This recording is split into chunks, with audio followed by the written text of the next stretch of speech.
Se operaba la fuerza sexual hasta que se desprendía ese brote, que daba origen a una nueva criatura. Ese era el modo de reproducción de los hiperbóreos. Y al fin, allá en el borrascoso océano Pacífico, después de millones de años de evoluciones e involuciones de esta naturaleza fecunda y tremenda, brotó la Lemuria, un gigantesco continente surgido desde el fondo de los mares, que cubría todo el océano Pacífico.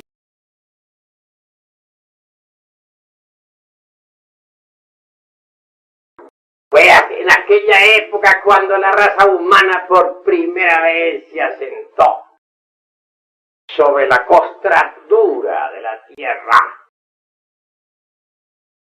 Entonces aparecieron en el continente Mu, no por generación espontánea, como si creyera un Epicuro y sus secuaces, ni por selección natural elevada esta teoría a la categoría de un Dios creador. Maravillosa concesión que se le ha hecho a la retórica del absurdo. No. ¿Cómo entonces? ¿De qué manera surgió? Cristalizaron los hiperbóreos. Sus humanos cuerpos tomaron dura forma. Y en los hermafroditas lemures gigantescos, como aparecen simbolizados allá en esas esculturas de Tula, caminaron sobre la faz de la Tierra. Su modo de reproducción en principio no fue exactamente el ovíparo. No, en principio de aquellos organismos se desprendían células huevos. Y estas se desenvolvían para dar origen a la aparición de una nueva criatura. Era la época en que aún el falus y el útero no habían sido formados. Era la época todavía en que el lingam yoni estaban incipientes, en estado germinal. Era la época en que el ovario no se había desarrollado. Pero los tiempos pasaron en la Lemuria. Y al fin apareció el sistema de reproducción por gemación. Tal sistema fue un asombro para aquella época. El ovario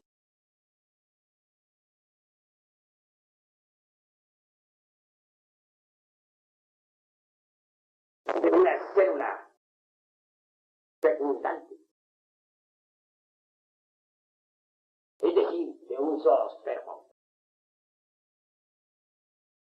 De manera que cuando aquel huevecillo se desprendía del ovario de una hermafrodita,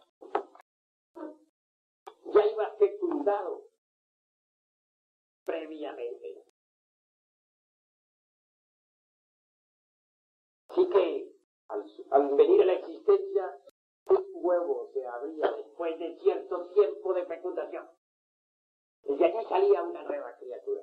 Por eso es que los nahuas decían que los hijos del tercer sol se habían transformado en pájaros. Sabia aseveración de la antigua cultura náhuatl. Pero acercándose la época del final de Lemuria, desde la tercera o cuarta subraza en adelante, los seres humanos se dividieron en sexos opuestos. Y fue entonces necesaria la cooperación para crear. Este sistema de crear mediante cooperación viene desde la Lemuria. Es obvio que se necesita de una célula fertilizante para un huevo ovárico. Solo así, de la unión de esa célula fertilizante, del óvulo puede surgir la célula original con los 48 cromosomas, número muy discutible en biología, pero exacto. Y de la célula germinal, a su vez, mediante división celular, viene el proceso.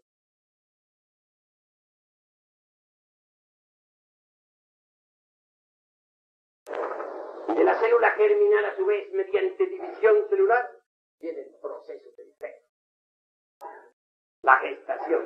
Y así nacen las criaturas desde finales de Lemuria hasta la época actual. ¿Pero qué saben de eso los que tienen la conciencia dormida? ¿Acaso aceptarían estas tremendas realidades? No, nunca, jamás.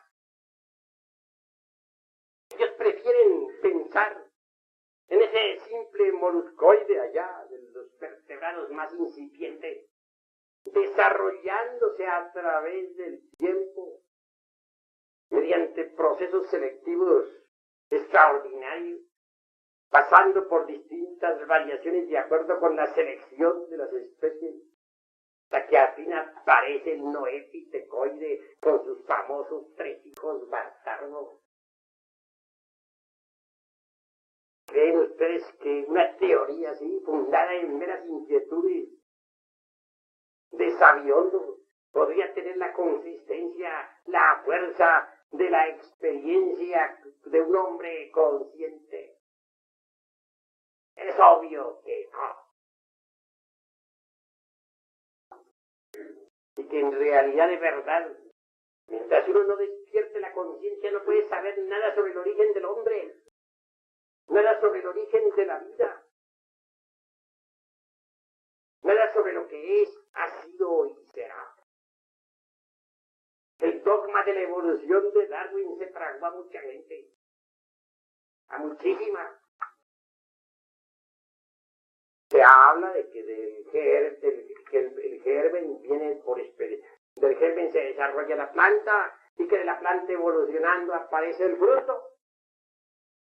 Pero esa sería una teoría incompleta sobre el mismo dogma de la evolución. Nosotros vamos más lejos. Sabemos que el germen del cual sale la planta y que por último resultado da fruto, deviene del germen, deviene de otra planta. Y si vamos mediante procesos retrospectivos involutivos estudiando esto entre los archivos acáchicos de la naturaleza, palabra que disgusta mucho a los darwinistas y materialistas. En última síntesis encontramos a las plantas, al protoplasma de las plantas, a las plantas en estado protoplasmático, existiendo en el amanecer de la vida, en la época polar. ¿Pero creen ustedes acaso que la evolución de las plantas ha terminado? ¿Qué diríamos del futuro desenvolvimiento de los vegetales a través de las edades? ¿Conocen acaso eso los materialistas? ¿O se les ha ocurrido? ¿O piensan que ya terminó la evolución de los vegetales? Nada de eso saben. Nada. Qué tontería tan grande pensar que la psiquis humana es un resultado de los procesos moleculares evolutivos del protoplasma a través de los siglos. Así hablan, para salirnos por último con el chango, de donde dicen que viene el hombre. Sin embargo, nadie ha visto jamás a un hombre nacer de un chango. Nunca. Y si comparamos cerebros, ya les dije a ustedes, el cerebro del hombre más atrasado, inmensamente más grande del cerebro del orangutano, del gorila más inteligente. Faltaría pues para la teoría de ellos, se dice, el eslabón perdido, una especie de chango ahí caminando, hablando, diciendo, aunque fueran tonterías. No aparece por ninguna parte, nunca lo han demostrado. ¿Cuál es? Que lo muestre. Entonces, ¿en qué queda la ciencia materialista? Y no solamente un eslabón perdido se necesita, mis queridos amigos, sino muchos eslabones se necesitarían para querer armar una teoría con nuestro antepasado pitecoide, chango. y sus 3 hijos, el cinocéfalo con cola, y el pobre mono sin cola, y el hombre arbóreo, y 50.000 teorías así, que no son sino producto de la ignorancia de los sabiondos. ¿Qué diríamos del lenguaje? Bien sabemos nosotros que el lenguaje tiene sus raíces etimológicas. Así pues, ¿de dónde salieron las primeras raíces de estos pobres humanoides que pueblan la faz de la tierra?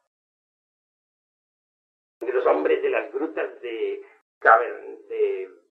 España, en fin, unas grutas que hay por ahí que ahorita ni me acuerdo. ¿De dónde saldrían aquellas raíces? Las grutas de Cromagnon, ya me acordé. Ya se me refrescó la memoria. Y las de Grimán, por cierto. Se dice que fueron los antepasados de estos pobres humanoides, pero resulta que no hay tal. Porque quien haya investigado con conciencia después despierta, se dará cuenta claramente que los hombres de aquellas grutas no son más que los descendientes degenerados de la gente pantera. No quieren ver los científicos materialistas más allá de sus narices. Sus primitivos Cromagnon no son más que degenerados de un pasado glorioso. ¿Qué saben de eso? Nada. Y las raíces esas que usaban ese lenguaje primitivo de los habitantes de tales grutas de Cromagnon y de Grimaldi, de tales hombres cavernarios, ¿de dónde salieron? Volvemos al problemita aquel de quién fue primero, el huevo o la gallina. Incuestionablemente nuestro idioma, por ejemplo, tiene raíces en el latín. Y las raíces del latín vendrán del griego y por ahí nos vamos de para atrás de raíz en raíz. Y si llegáramos a lo último encontraríamos las raíces atlantes.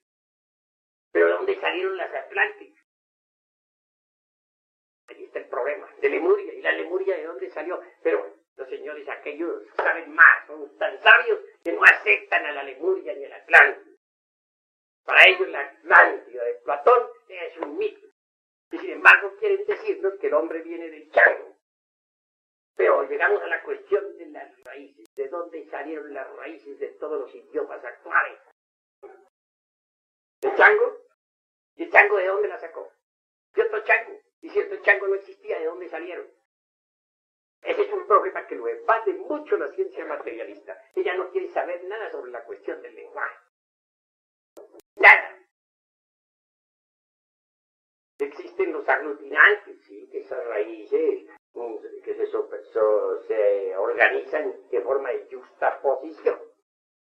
Llevan un orden definido, se aglutinan, etcétera, etcétera, para dar por último forma a los distintos idiomas. Aceptar. Pero las raíces, ¿de dónde salieron? ¿Cuál es el mono que nos la dio?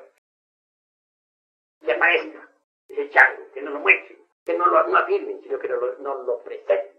Nosotros podemos presentar una ciencia que conduce al despertar de la conciencia. Y es obvio que quien trabaje con esta ciencia despertará la conciencia. Y podrá descubrir directamente los misterios de la vida y de la muerte si se aparta de la ciencia material. Pero ellos, ¿qué nos dan para descubrir sus teorías?